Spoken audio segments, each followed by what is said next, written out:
안녕하십니까. 8시 반의 남자 정은수 집사입니다. 오늘부터 사무엘 하가 시작됩니다. 자, 사울의 죽음으로 사무엘상은 막을 내립니다. 하나님은 다윗과 사울을 비교해서 보여주더니 끝에 사울은 비참한 죽음을 맞이하고 다윗은 왕으로 등극할 것이라는 기대를 품고 마치게 됩니다. 이러한 구조는 열왕기에도 나오죠. 하나님의 사람들을 괴롭힌 아합의 그 비참한 죽음으로 열왕기 상을 마치게 되는 패턴입니다. 아무튼 사울의 죽음으로 다윗의 긴 광야 훈련은 끝이 나게 됩니다. 지금 여러분들이 겪고 있는 광야 훈련이 너무 길고 끝이 없는 것 같아 보여도 그러나 때가 되면 그 끝은 오게 됩니다. 여러분이 하나님 한 분만 의지하는 그때가 되면 훈련은 마치고 하나님은 여러분을 높이시고 크게 사용하게 되는 것이죠. 다윗도 마찬가지입니다. 이제 새로운 시대가 열리게 됩니다. 자, 여러분 사무엘 상하를 읽으면서 놓치면 안 되는 구절이 사무엘서 2장 30절 구절입니다. 우리 같이 한번 읽어볼까요? 시작. 나를 존중히 여기는 자를 내가 존중히 여기고 나를 멸시하는 자를 내가 경멸하리라. 자, 이 구절 가지고 사무엘상, 사무엘하, 열왕기까지 이 구절이 관통하고 있습니다. 꼭 이 구절을 여러분들은 읽으면서 잊어버리지 말고 꼭 지면서 읽어 나가면 아마 여러분들 이해하시는 데 도움이 많이 될 것입니다. 자, 방금 읽었던 13구절을 가지고 사무엘상과 사무엘하를 한번 비교해 보겠습니다. 사무엘상은 사울 40년 통치 기간의 이야기입니다. 몇 개의 독립된 짧은 이야기들을 모아서 하나의 작품으로 만든 옴니버스식의 작품입니다. 브닌나, 한나, 그리고 엘리와 사무엘, 사울과 다윗, 이 두 명의 인물들을 비교하면서 하나님을 존중히 여기는 자와 하나님을 멸시하는 자의 삶을 비교해서 계속 보여주고 있는 것이죠. 반면 사무엘 하서는 다윗 40년 통치 기간의 이야기들입니다. 사무엘 하는 다윗 인생 전반부와 후반부를 비교해서 보여주는 것이죠. 하나님을 존중히 여기는 인생 전반부와 하나님을 멸시하는 인생 후반부 모습을 비교해서 보여주시는 거죠. 자, 하나님이 원하시는 왕은 하나님 말씀에 순종하는 왕입니다. 여러분, 왕이라는 이 단어와 순종이라는 이 단어가 서로 어울리지 않는 단어입니다. 왕은 순종하는 자가 아니라 지시하는 자인 거죠. 순종은 신하에게 어울리는 단어입니다. 왕에게는 어울리지 않는 단어죠. 그럼에도 불구하고 하나님은 이런 모순적인 것을 요구하고 계십니다. 이 요구에 부합한 사람이 누구입니까? 바로 다윗인 것이죠. 그래서 이 사무엘서는 자신의 뜻을 꺾고 하나님 뜻에 복종하는 능력을 바로 다윗을 통해 배우라고 쓰신 책이 바로 이 사무엘서입니다. 오늘 그런 다윗의 모습을 더 집중적으로 여러분 보시게 될 것입니다. 이 다윗의 모습을 통해서 왕 중의 왕, 예수 그리스도의 모습을 기대하는 것이죠. 왕이시지만 모든 일을 하나님께 묻고 나아가는 그 겸손의 왕 대신 예수님을 찬양합니다. 자, 오늘 통독할 범위는 남북 이스라엘이 이제 통일되면서 2대 왕으로 다윗이 등극하는 과정의 그 이야기들입니다. 한 명의 왕이 하나님에 의해서 어떻게 세워지는지를 주목하면서 우리가 한번 보도록 하죠. 앞으로 정치가 꿈인 그 학생들은 다윗이 어떻게 하나님 중심으로 정치를 하는지를 잘 보시기 바랍니다. 하나님이 기뻐하는 정치인은 과연 누구인가? 국민들의 일꾼은 누구인가를 보여주는 것이죠. 자, 그래서 오늘은 4.15 총선 특집입니다. 정치인 편이죠. 정치는 어떻게 해야 하는지, 하나님 마음에 합한 정치인 다윗은 마음이 나뉘고 분열된 이 이스라엘 국가를 어떻게 통합해 나가는지, 그리고 하나님께서는 그 다윗을 배후에서 어떻게 성실하게 왕으로 세워져 가시는지를 오늘 통독하면서 살펴보도록 하겠습니다. 자, 기대가 되시죠? 자, 출발합니다. 자, 드디어 사무엘하 1장이 시작됩니다. 다윗의 성품을 오해하게 되는 사건들이 나옵니다. 원수의 죽음에 기뻐할 줄 알고 상을 기대하고 찾아온 그 아멜렉 청년 한 명이 정말 분위기를 파악하지 못하죠. 결국에는 그 분위기를 파악하지 못해서 자기 자신이 목숨을 잃게 됩니다. 정말 원수 사울이 죽었는데 왜 다윗은 기뻐 춤추지 않고 금식하며 슬픈 노래를 지어서 불렀을까요? 다윗에게 중요한 것은 자기 생각이 아니라 하나님의 마음인 것이죠. 사울이 밉지만 여호와께서 기름 부어 세운 왕이었다는 것이죠. 그래서 다윗은 끝까지 하나님의 마음에 합한 행동을 합니다. 정말 대단하죠. 그 다윗이 사울과 요나단의 죽음을 슬퍼하며 지어서 불렀던 그 노래가 제목이 활노래라는 것입니다. 근데 제목이 왜 활노래인가 궁금하시죠? 왜 다른 무기도 있을 텐데 왜 활이라는 그 노래를 부르실까요? 사울과 요나단이 그 죽음이 이 활과 연관되어 있기 때문인 것이죠. 그 요나단과의 그 마지막 헤어질 때 활을 쏘아서 신호를 주는 것이죠. 이런 것들도 다 여기에 해당되는 것입니다. 자, 사람은 사건을 만나면 자기의 중심이 다 드러납니다. 평상시에 정말 좋아 보이는 사람도 사건을 만나면 자신의 정체성이 다 드러납니다. 그리고 하나님의 사람도 결정적인 사건을 만나면 그 하나님의 그 마음이 다 드러나게 되는 것이죠. 자, 그 하나님과 같은 성품을 가진 다윗을 엿볼 수 있는 그 결정적인 사건이 바로 사울과 요나단의 그 죽음인 것이죠. 그 다윗이 하나님의 마음과 합한 사람이라고 얘기를 하는데 그 이유가 이런 것입니다. 그 에스겔서 18장 23절에 보면 주 여호와의 말씀이니라 내가 어찌 악인이 죽는 것을 조금인들 기뻐하랴 그가 돌이켜 그 길에서 떠나 사는 것을 어찌 기뻐하지 아니하겠느냐.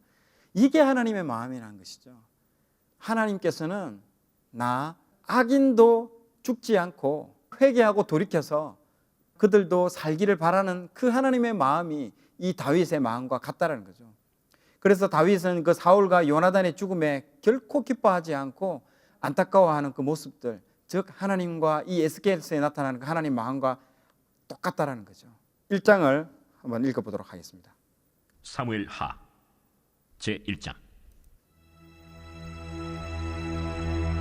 사울이 죽은 후에 다윗이 아말렉 사람을 쳐 죽이고 돌아와 다윗이 시글락에서 이틀을 머물더니 사흘째 되는 날에 한 사람이 사울의 진영에서 나왔는데 그의 옷은 찢어졌고 머리에는 흙이 있더라. 그가 다윗에게 나와 땅에 엎드려 절하매 다윗이 그에게 묻되 너는 어디서 왔느냐? 이스라엘 진영에서 도망하여 왔나이다. 일이 어떻게 되었느냐? 너는 내게 말하라. 군사가 전쟁 중에 도망하기도 하였고 무리 가운데 엎드려져 죽은 자도 많았고 사울과 그의 아들 요나단도 죽었나이다.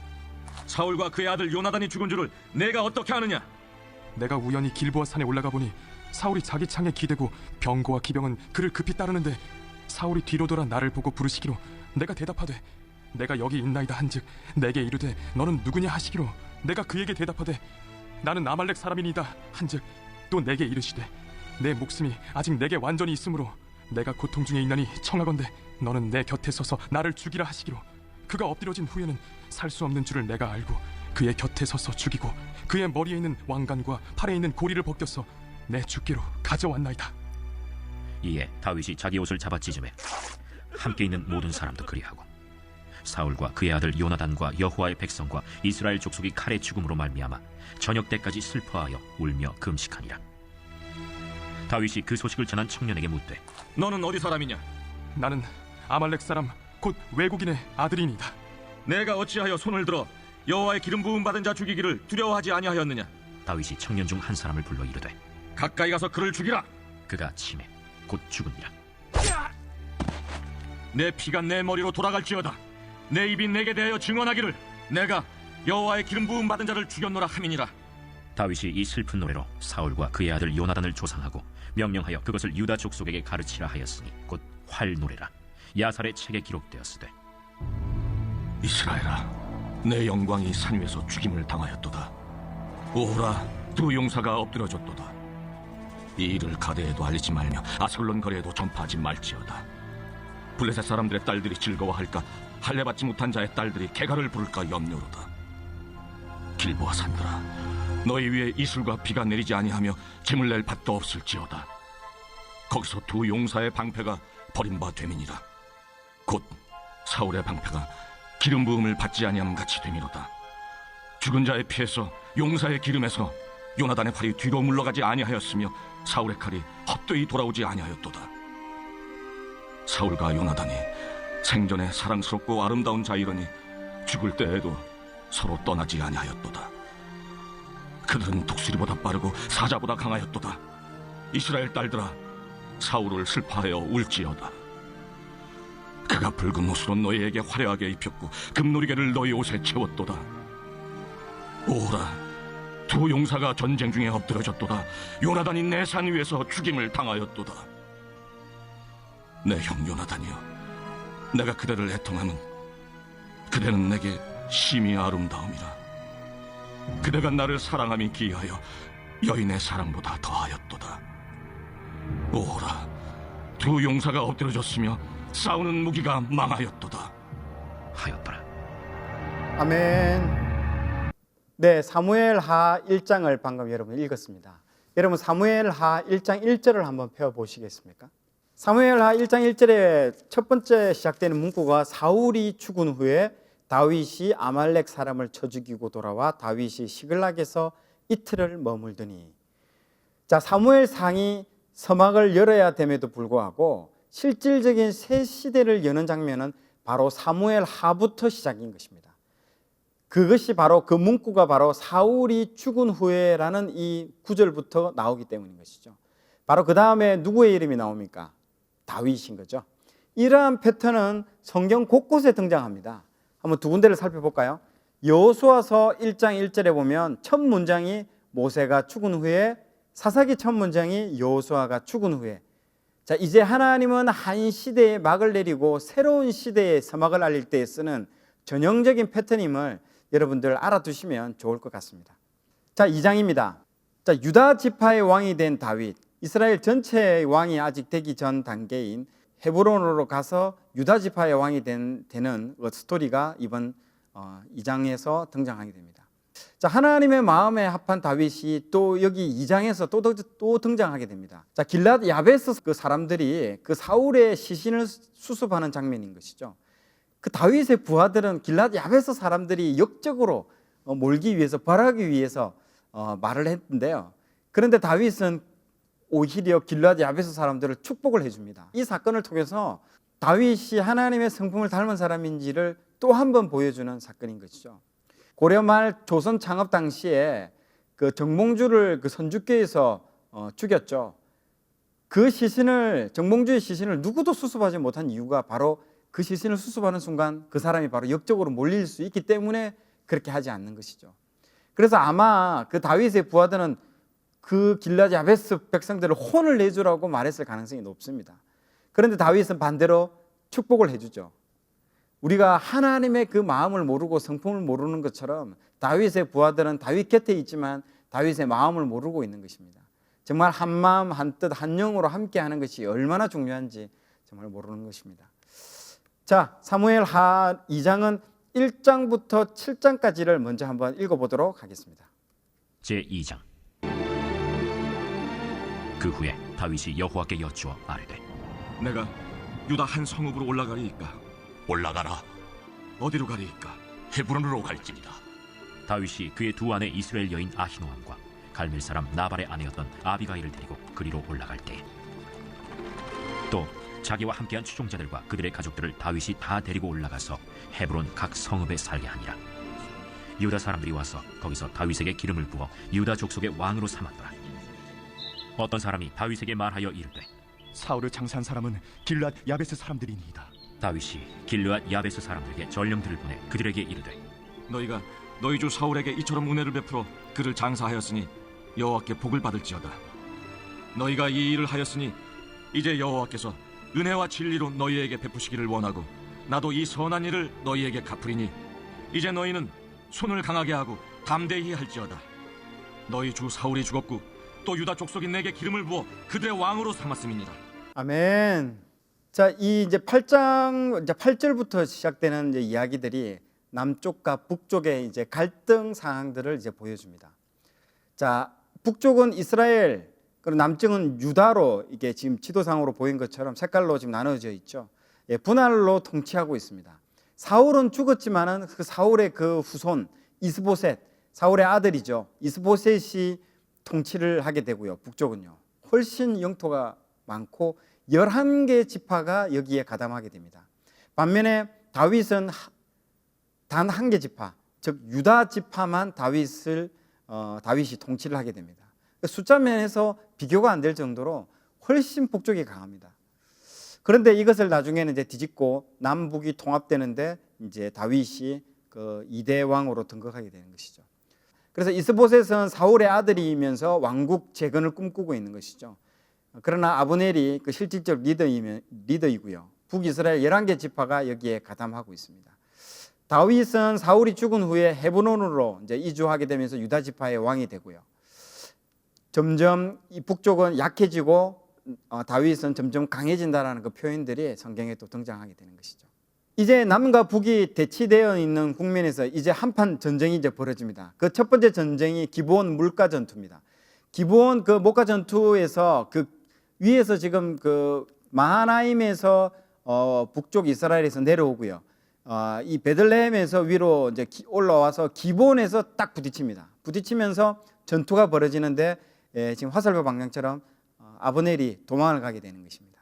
자, 그 얘기들이 이제 이 장에서 등장하게 됩니다. 자, 이스라엘과 유다의 전쟁, 그리고 아브넬과 요압의 전투. 자, 여기서 전쟁이 시작되는데요. 자, 모두 다 죽을 필요 뭐 있어? 12명 나와! 12대 11로 먼저 전투가 딱 벌어집니다. 그런데 여러분 생각 한번 해보십시오. 다윗과 그 부하들은요, 그 아둘람 공동체부터 시작해서 광야에서 수많은 그 목숨을 건 전투들을 경험했습니다. 백전노장들입니다. 최정예 부대들인 거죠.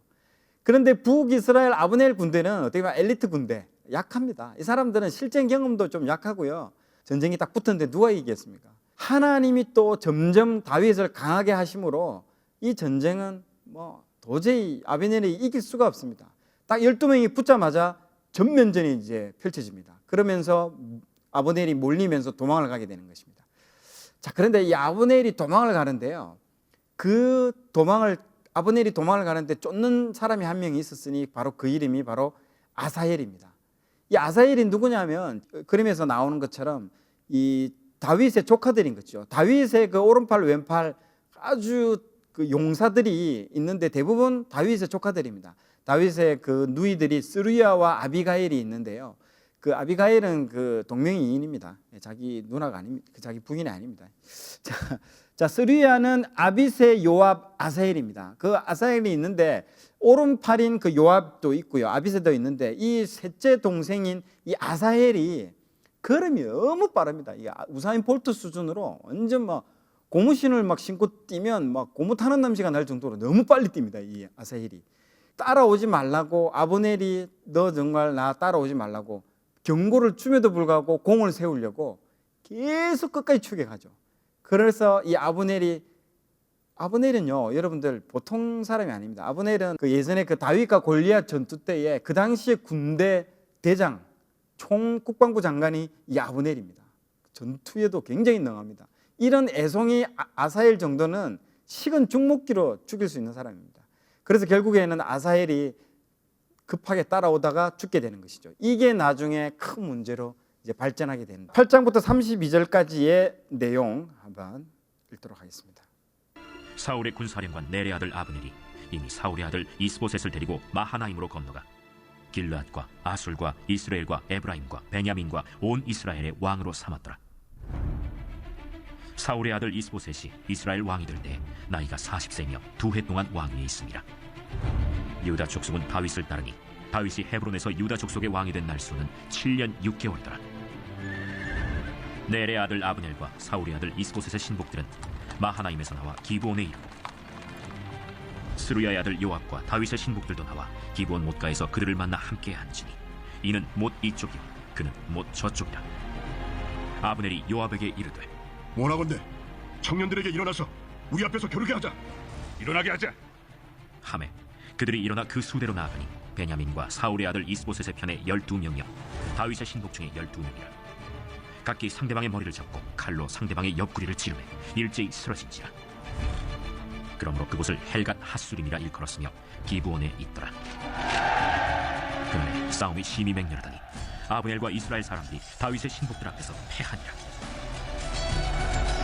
그곳에 스루야의 세 아들 요압과 아비세와 아사헬이 있었는데 아사헬의 팔은 들로르같이 빠르더라. 아사헬이 아브넬을 쫓아 달려가되 좌우로 치우치지 않고 아브넬의 뒤를 쫓으니 아브넬이 뒤를 돌아보며 이르되 아사헬아, 뭐냐? 나로라. 너는 왼쪽으로나 오른쪽으로 나가서 청년 하나를 붙잡아 그의 분복을 빼앗으라. 하되 아사헬이 그렇게 하기를 원하지 않고 그의 뒤를 쫓으매 아브넬이 다시 아사헬에게 이르되 너는 놔두기를 그치라. 내가 너를 쳐서 땅에 엎드러지게 할 까닭이 무엇이냐? 그렇게 하면 내가 어떻게 네 형 요압을 대면하겠느냐? 하되 그가 물러가기를 거절하매 아브넬이 창 뒤끝으로 그의 배를 찔러 창이 그의 등을 꿰뚫고 나간지라. 곧 그곳에 엎드러져 죽음에 아사엘이 엎드러져 죽은 곳에 이르는 자마다 머물러 섰더라. 요압과 아비새가 아브넬의 뒤를 쫓아 기브온 거친 땅의 길가 기아 맞은 쪽 암마산에 이를 때에 해가 지었고 베냐민 족속은 함께 모여 아브넬을 따라 한 무리를 이루고 작은 산 꼭대기에 섰더라. 아브넬이 요압에게 외쳐 이르되 칼이 영원히 사람을 상하겠느냐? 마침내 참혹한 일이 생길 줄을 알지 못하느냐? 네가 언제 우리에게 그의 형제 쫓기를 그치라 명령하겠느냐?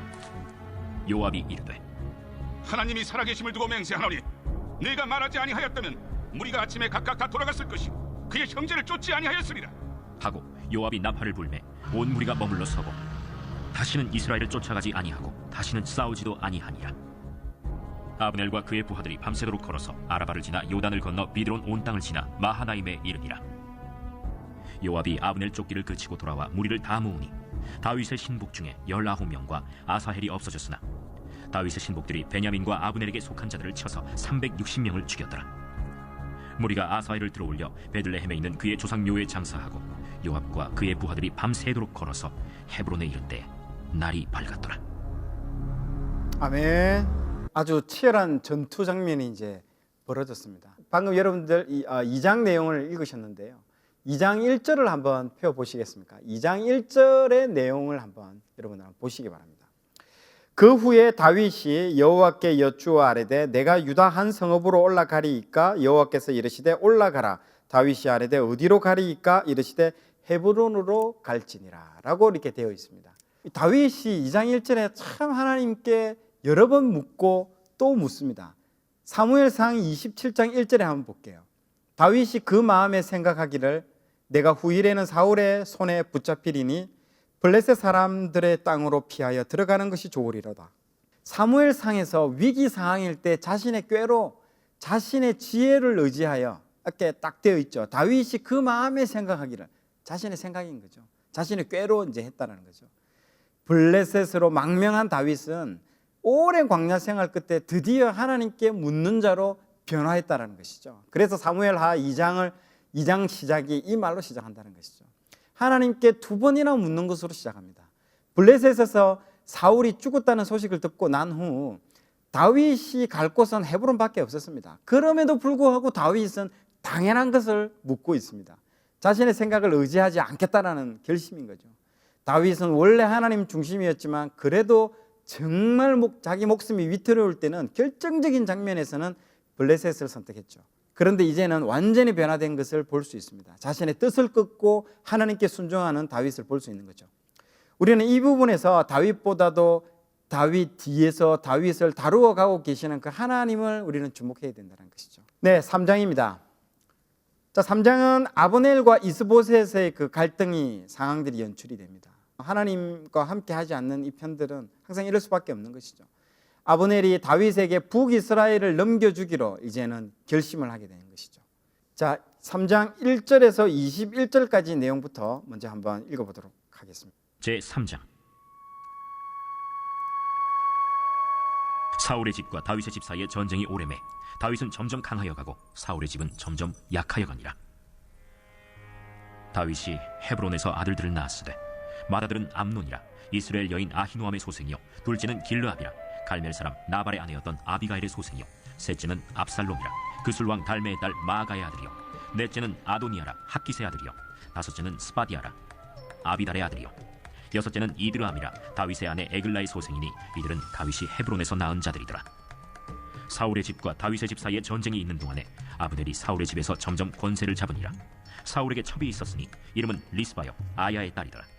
이스보셋이 아브넬에게 이르되 내가 어찌하여 내 아버지의 첩과 통관하였느냐 하니 아브넬이 이스보셋의 말을 매우 분하게 여겨 이르되 내가 유다의 괴물이냐? 내가 오늘 당신의 아버지 사울의 집과 그의 형제와 그의 친구에게 은혜를 베풀어 당신을 다윗의 손에 내주지 아니하였거늘. 당신이 오늘 이 여인에게 관한 허물을 내게 돌리는도다.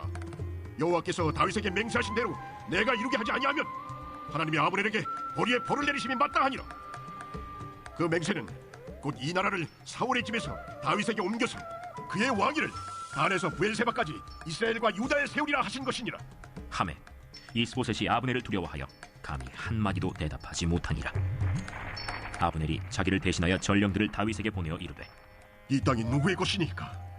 당신은 나와 더불어 언약을 맺사이다. 내 손이 당신을 도와 온 이스라엘이 당신에게 돌아가게 하리이다. 하니 다윗이 이르되 좋다. 내가 너와 언약을 맺거니와 내가 네게 한 가지 일을 요구하노니 나를 보러 올 때 우선 사울의 딸 미갈을 데리고 오라. 그리하지 아니하면 내 얼굴을 보지 못하리라. 하고 다윗이 사울의 아들 이스보셋에게 전령들을 보내 이르되 내 처 미갈을 내게로 돌리라. 그는 내가 전에 블레셋 사람의 포피 100개로 나와 정언한 자니라. 하니 이스보셋이 사람을 보내 그의 남편 라이스의 아들 발디엘에게서 그를 빼앗아오매 그의 남편이 그와 함께 오되 울며 바후림까지 따라왔더니 아브넬이 그에게 돌아가라. 함에 돌아가니라. 아브넬이 이스라엘 장로들에게 말하여 이르되 너희가 여러 번 다윗을 너희의 임금으로 세우기를 구하였으니 이제 그대로 하라. 여호와께서 이미 다윗에 대하여 말씀하시기를 내가 내 종 다윗의 손으로 내 백성 이스라엘을 구원하여 블레셋 사람의 손과 모든 대적의 손에서 벗어나게 하리라 하셨음이니라. 아브넬이 또 베냐민 사람의 귀에 말하고 아브넬이 이스라엘과 베냐민의 온 집이 선하게 여기는 모든 것을 다윗의 귀에 말하려고 헤브론으로 갑니다. 아브넬이 부하 20명과 더불어 헤브론에 이르러 다윗에게 나아가니 다윗이 아브넬과 그와 함께 한 사람을 위하여 잔치를 배설하였더라. 아브넬이 다윗에게 말하되 내가 일어나 가서 온 이스라엘 무리를 내 주 왕의 앞에 모아 더불어 언약을 맺게 하고 마음에 원하시는 대로 모든 것을 다스리시게 하리이다.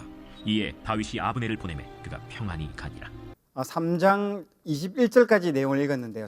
여러분 그 사무엘하 3장 그 13절을 한번 보시겠습니까? 사무엘하 3장 13절에 보면요. 다윗이 그 조건을 딱 하나 겁니다. 아브넬이 그 당신에게 이 11개 지파 북쪽 이스라엘을 다 넘겨주겠다. 우리 남북 통일하자라고 했을 때에 그 수락하는 조건으로 딱 한 개를 요구했는데 사울의 딸 미갈 자기의 첫 번째 부인을 데려오라고 요구를 하고 있습니다. 이 부분들은 어떻게 보면 정치적으로도 봤을 때에 그 사울의 딸이 나에게 이제 옴으로 해서 정통성, 이 정권의 그 정통성을 유지하는 것도 중요하고요. 또 첫사랑이거든요. 자기의 그 첫사랑인 미갈을 데려오기를 원하는데, 근데 어쩝니까? 이 미갈은 사울이 다른 남자에게 또 시집을 보내버렸습니다. 그래서 참 자기 그 남편이 울면서 따라오는 지금 모양도 지금 나오고 방금 읽으면서 여러분들 다 보셨죠. 이런 것들 때문에 나중에 미갈이 다윗의 법궤가 그 하나님의 법궤가 그 다윗성으로 들어올 때에 막 이렇게 독서를 퍼부으면서 저주를 받게 되는 그 원인들이 이러한 스토리들이 여기에 나오게 되는 것이죠. 자, 여기서 이제 문제가 발생합니다.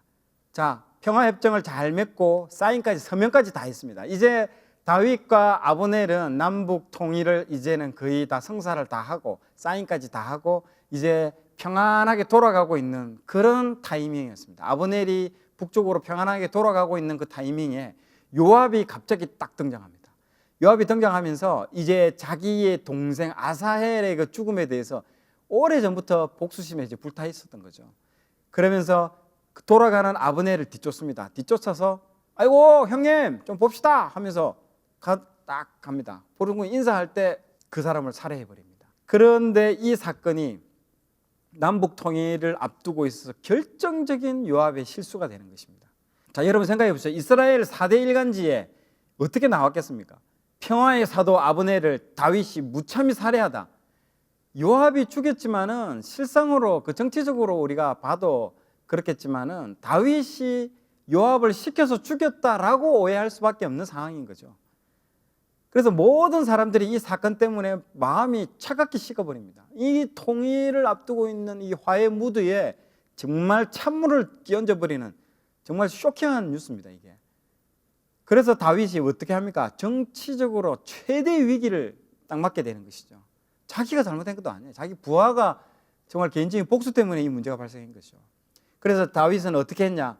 여기서 다윗이 정치인으로서의 그 면모가 참 잘 드러납니다. 애도 정치가 시작되는 거죠. 애도 정치가 뭡니까? 정말 슬퍼하는 겁니다. 가서 이 아브넬의 죽음에 눈물을 끝없이 계속 흘립니다. 금식하면 눈물 흘리며 탁 울죠. 그래서 다른 사람들이 그 처음에는 그 북쪽에 있는 사람들이 그 모습을 보고 소문에 뭐 쇼한다, 뭐 너 뭐하냐, 쇼라고 생각하고 믿지를 않았습니다. 쇼한다, 쇼해 이래 생각했죠. 그런데 진심으로 금식하고 애도하니까 백성들이 나중에는 진정갑다라고 생각하는 거죠. 그러면서 요압의 그 개인적인 복수였음을 알게 되고 그 다윗에 대한 안 좋은 감정들이 이제 눈 녹듯이 사라지게 되는 것입니다.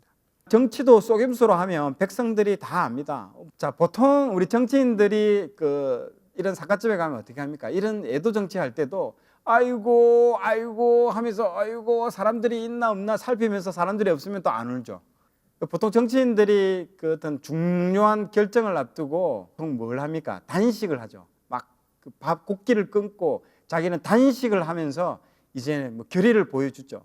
그런데 예전에 한 유명한 정치인 한 사람도 그 단식한다라고 얘기해놓고 기자가 다 나가고 난 뒤에 그 빵 먹다가 그 찍힌 사진도 있고 그런 사진들도 있지 않습니까? 그런 것처럼 정치인들은 이 곡물 술수에 상당히 능합니다. 그러나 다윗은 정말 끝까지 금식하며 정말 눈물로써 애도 정치를 표하게 되는 것이죠. 정치인들은 이 다윗의 모습을 보고 배워야 되는 것이죠. 또 하나 여기서 우리가 주목할 점은요, 요압의 모습은 정말 다윗 곁에 있음에도 불구하고 다윗의 마음을 너무나 모르고 있다는 거죠. 한 마음 한 뜻 한 영으로 정말 동행하는 게 얼마나 중요한지를 이번 장에서도 우리는 알 수 있게 되는 것이죠. 자, 사무엘하 22절에서 39절. 다윗의 신복들과 요압이 적군을 치고 크게 노력한 물건을 가지고 돌아오니 아브넬은 이미 보냄을 받아 평안히 갔고 다윗과 함께 헤브론에 있지 아니한 때라. 요압 및 요압과 함께한 모든 군사가 돌아오매 어떤 사람이 요압에게 말하여 이르되 넬의 아들 아브넬이 왕에게 왔더니 왕이 보내매 그가 평안히 갔나이다. 요압이 왕에게 나아가 이르되 어찌하심니까? 아브넬이 왕에게 나왔거늘 어찌하여 그를 보내 잘가게 하셨나이까? 왕도 아시려니와 내리 아들 아브넬이 온 것은 왕을 속입니다. 그가 왕이 출입하는 것을 알고 왕이 하시는 모든 것을 알려 함이니이다. 요압이 다윗에게서 나와 전령들을 보내 아브넬을 쫓아가게 하였더니 시라 우물가에서 그를 데리고 돌아왔으나 다윗은 알지 못하였더라.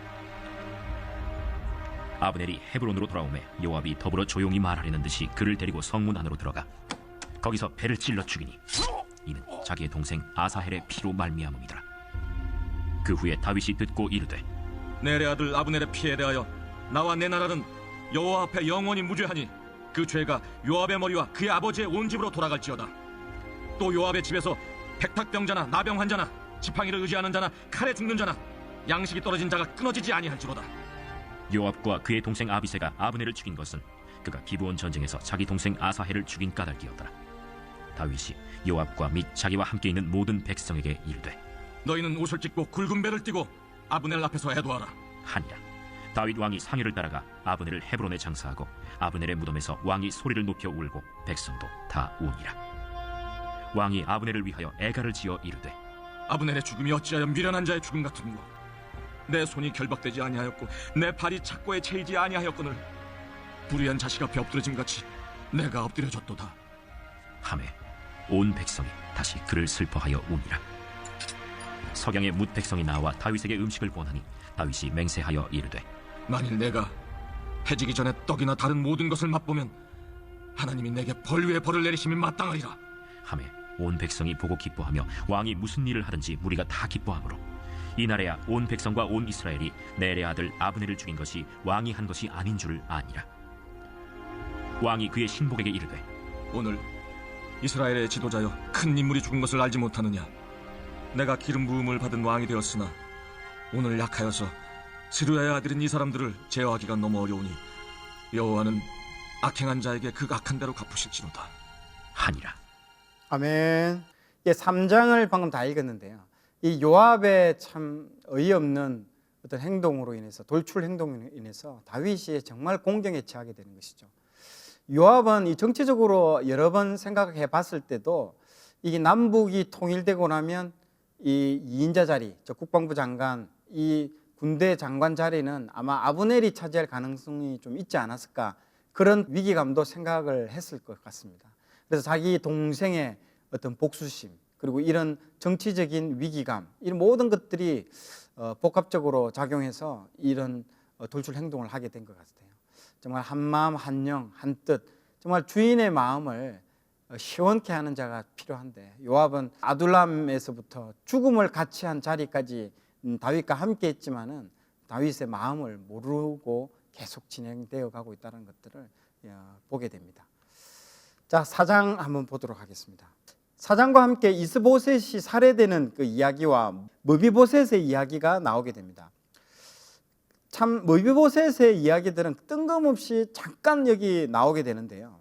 다윗은 그 머비보셋을 왕자 중에 하나처럼 나중에 잘 대접하고 왕의 상에서 함께 식사하고 그리고 할아버지 사울의 재산을 나중에 9장에 보면 물려주는 얘기들이 그 사무엘 9장에 본격적으로 나옵니다. 그 전에 먼저 뜬금없이 짧게 잠시 한 절 정도 이렇게 언급이 됩니다. 이게 이제 예고편 정도의 어떤 모습으로 보시면 여러분 될 것 같아요. 제 4장. 사울의 아들 이스보셋은 아브넬이 헤브론에서 죽었다 함을 듣고 손에 맥이 풀렸고 온 이스라엘이 놀라니라. 사울의 아들 이스보셋에게 군 지휘관 2사람이 있으니 한 사람의 이름은 바나요, 한 사람의 이름은 레갑이라. 베냐민 족속 브에롯 사람 림몬의 아들들이더라. 브에롯도 베냐민 지파에 속하였으니 일찍이 브에롯 사람들이 깃다임으로 도망하여 오늘까지 거기에 우거함이더라. 사울의 아들 요나단에게 다리 저는 아들 하나가 있었으니 이름은 무비보셋이라. 전에 사울과 요나단이 죽은 소식이 이스라엘에서 올 때에 그의 나이가 5살이었는데 그 유모가 안고 도망할 때 급히 도망하다가 아이가 떨어져 절게 되었더라. 브에롯 사람 림몬의 아들 레갑과 바나가 길을 떠나 볕이 쬐을 때쯤에 이스보셋의 집에 이르니 마침 그가 침상에서 낮잠을 자는지라. 레갑과 그의 형제 바나가 밀을 가지러 온 채하고 집 가운데로 들어가서 그의 배를 찌르고 도망하였더라. 그들이 집에 들어가니 이스보셋이 침실에서 침상 위에 누워 있는지라 그를 쳐 죽이고 목을 베어 그의 머리를 가지고 밤새도록 아라바 길로 가 헤브론에 이르러 다윗 왕에게 이스보셋의 머리를 들이며 아뢰되 왕의 생명을 헤아려하던 원수 사울의 아들 이스보셋의 머리가 여기 있나이다. 여호와께서 오늘 우리 주 대신 왕의 원수를 사울과 그의 자손에게 갚으셨나이다. 다윗이 브에롯 사람 림몬의 아들 레갑과 그의 형제 바나에게 대답하여 그들에게 이르되 내 생명을 여러 환난 가운데서 건지신 여호와께서 살아계심을 두고 맹세하노니 전에 사람이 내게 알리기를 보라 사울이 죽었다 하며 그가 좋은 소식을 전하는 줄로 생각하였어도 내가 그를 잡아 시글락에서 죽여서 그것을 그 소식을 전한 가품으로 삼았거든. 하물며 악인이 의인을 그의 집 침상 위에서 죽인 것이겠느냐. 그런즉 내가 악인의 피 흘린 죄를 너희에게 갚아서 너희를 이 땅에서 없이 하지 아니하겠느냐 하고 청년들에게 명령하며 곧 그들을 죽이고 수족을 베어 헤브론 못가에 매달고 이스보셋의 머리를 가져다가 헤브론에서 아브넬의 무덤에 매장하였더라. 아멘. 네, 지금 4장을 또 읽었는데요. 계속 지금 비교해서 보여주죠. 다윗의 그 성품을 몰라도 너무 모르는 것 같습니다. 계속 그 당시의 사람들이 일반적인 사람들의 생각들이 이런 생각이었던 것이죠. 원수의 목을 가지고 오면 상을 줄 것이다. 화랑무공훈장 같은 그런 훈장, 상을 줄 것이라고 생각하고 다 이런 행동을 합니다. 그러나 다윗은 그 질서를 어그러뜨리고 하는 것들에 대해서 다윗은 받아들이지를 않습니다. 그런 부분들을 통해서 다시 한번 다윗이 하나님의 마음에 합한 자라는 것들을 알 수 있는 것이죠.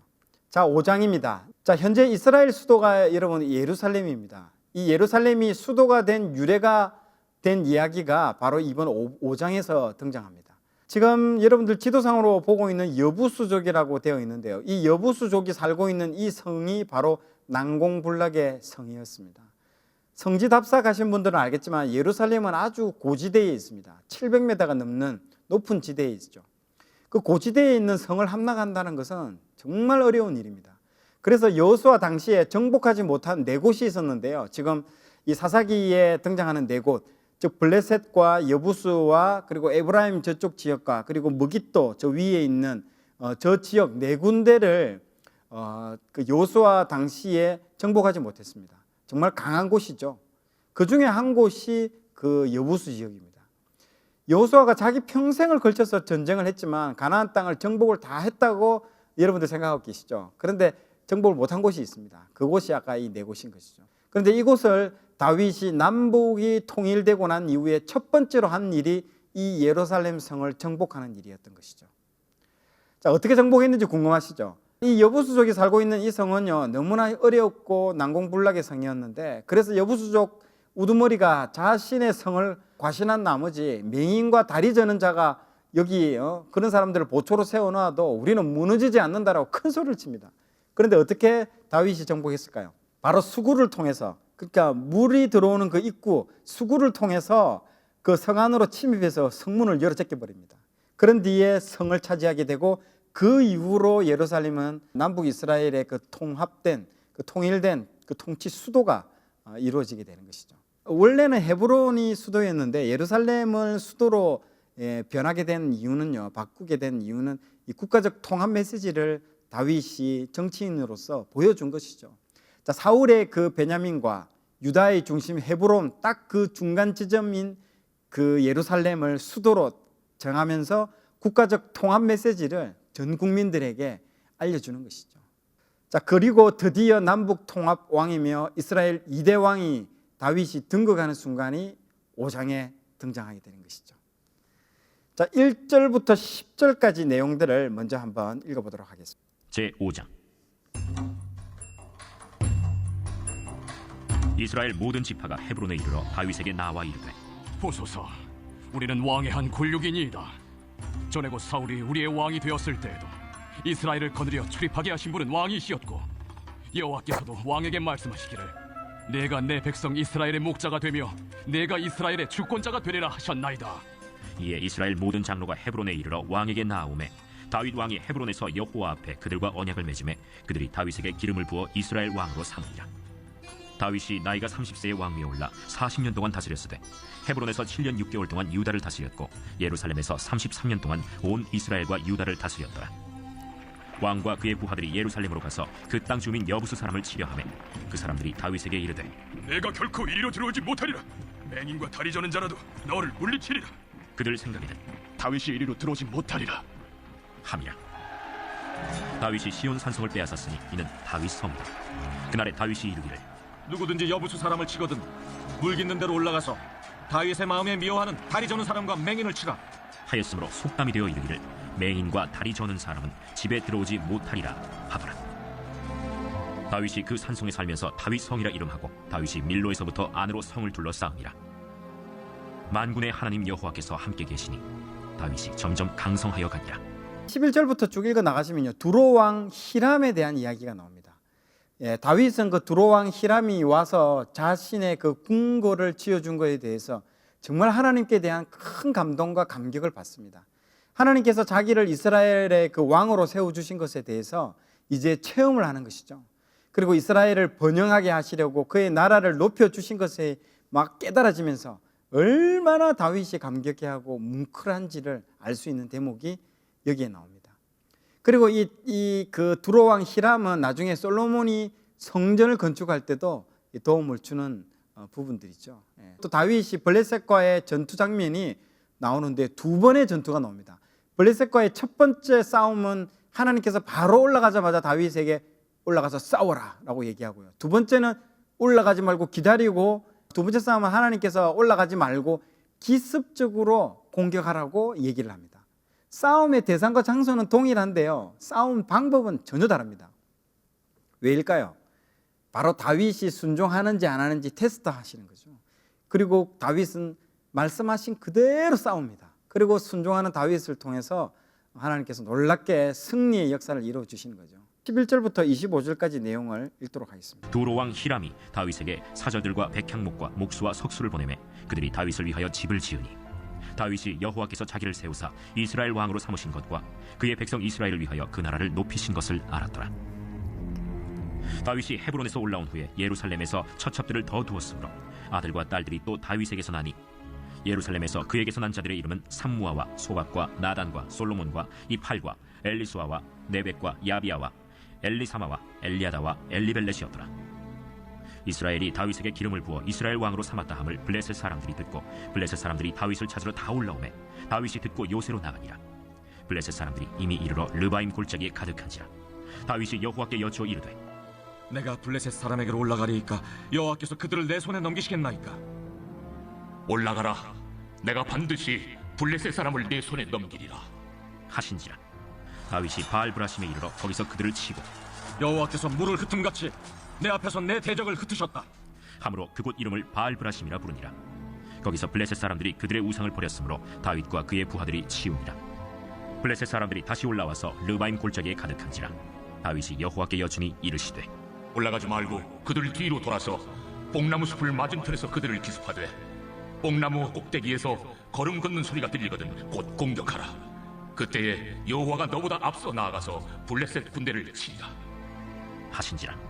이에 다윗이 여호와의 명령대로 행하여 블레셋 사람을 쳐서 게바에서 겟셀까지 이르니라. 아멘. 네, 5장까지 여러분 오늘 내용 전부 다 읽게 되었는데요. 다윗은 드디어 남북 이스라엘 통합된 제2대 왕으로 등극을 하게 됩니다. 그동안의 광야 훈련, 눈물 젖은 빵을 먹으면서 그 이슬을 맞으면서 도피했던 그 도망자 신세였던 다윗이 이제 하나님께서 그 목동, 가장 천한 직업을 가졌던 그 목동 다윗을 통해서 하나님께서 이스라엘 최고의 자리인 왕의 자리까지 하나님께서 높이셨습니다. 우리는 훈련을 받을 때 긴 훈련을 받는다고 힘들어하고 불평을 하는 경우가 많은데요. 그러나 다윗과 이 아브라함을 통해서 훈련은 짧고 영광은 길다라는 것들을 알 수 있습니다. 다윗은 30세의 왕위에 등극을 하고 15년 정도 광야 훈련을 받습니다. 그러고 난 이후에 정말 2배 이상이 되는 40년간 영광의 통치를 하게 되는 것이죠. 그리고 아브라함은 75세의 부름을 받고 25년간 훈련을 받고 100세에 이삭을 얻습니다. 그러고 난 이후에 75년간 정말 영광을 누리게 되고 175세에 하나님의 부르심을 받게 되는 것이죠. 로마서 8장 18절에 보면 생각하건대 현재의 고난은 장차 우리에게 나타날 영광과 비교할 수 없도다. 이 다윗과 아브라함을 보십시오.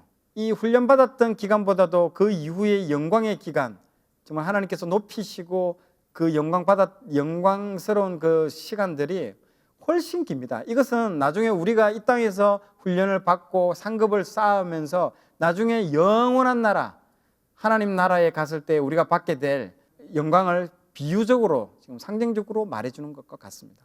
우리가 훈련받을 당시에는 이 훈련이 끝이 날 것 같지 않지만 우리가 전체 생애를 통해서 볼 때는 잠깐이라는 거죠. 이 훈련의 기간이 길어지면 오히려 나를 얼마나 오랫동안 하나님께서 사용하시려고 이렇게 훈련을 길게 하시는구나 하면서 감사하시기 바랍니다. 곧 훈련은 마치게 될 것입니다. 그리고 영광을 누리게 될 줄로 믿고 선포합니다. 나누어 보세요. 다윗은 2장에서 헤브론으로 가기 전 하나님께 묻고 있습니다. 중요한 일을 결정할 때에 하나님께 여러분들은 기도하시는가요? 어떻게 하나님의 음성을 듣는지 오늘 한번 나누어 보세요. 두 번째, 요압은 다윗 곁에 있어도 개인적인 복수를 위해서 아브넬을 죽이고 남북 통일을 눈앞에 두고 있는 상황에서 다윗에게 큰 정치적 위기를 맞이하게 해줍니다. 한마음 한뜻 한영으로 동행하는 것이 얼마나 중요한지 오늘 가족들과 함께 나눠보시기 바랍니다. 네, 오늘도 1장부터 사무엘하 1장부터 5장까지의 내용을 우리가 살펴봤습니다. 다윗의 그 모습을 통해서 하나님의 성품을 보게 되었고요. 하나님의 마음에 합한 자가 왜 다윗인지를 알 수 있는 오늘 또 내용이었습니다. 그리고 요압, 항상 다윗과 요압을 또 비교해서 보여주고요. 여러 사건들을 통해서 비교하면서 하나님께서는 하나님을 존중히 여기는 자와 하나님을 멸시하는 자들을 보여주어서 어떻게 그 삶의 결과, 어떤 열매들을 맺는지를 오늘 또 보게 되었습니다. 오늘도 시청해 주신 여러분 감사합니다. 다음 주에 뵙겠습니다.